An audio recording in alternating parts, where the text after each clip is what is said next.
I serve at the appointment of the President, and I'm here for as long as the President feels I can be useful to achieving his objectives.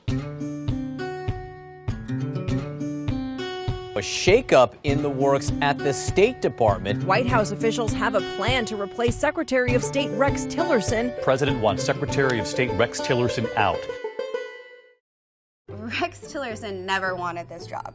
He admitted that himself. He said, I didn't want this job, my wife made me do it, but ultimately he took it, and I think it was one of those things where he would come in, reorganize the State Department, hang his hat on that, and leave. But it's turned into a much larger headache than he ever really signed up for.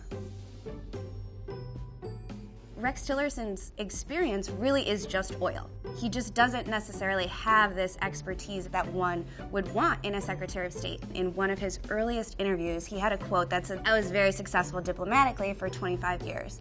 And it sort of implied this idea that he learned everything he needed to know about diplomacy working at the oil conglomerate. I spoke with some State Department staffers who told me that what he really did at Exxon was just this teeny sliver of what the State Department actually does.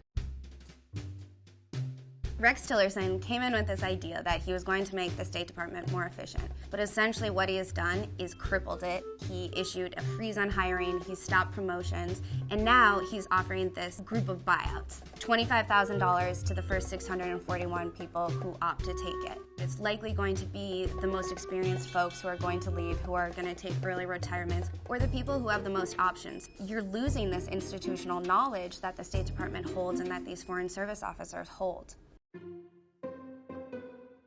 When you look at the dynamic between Rex Tillerson and Nikki Haley, people underestimated her when she went to the UN.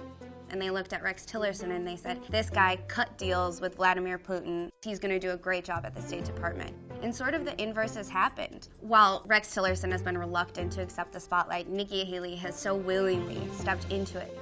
There have been so many reports and rumors about the idea that Rex Tillerson doesn't speak for Donald Trump. You see these tweets and the president is essentially undercutting his top diplomat.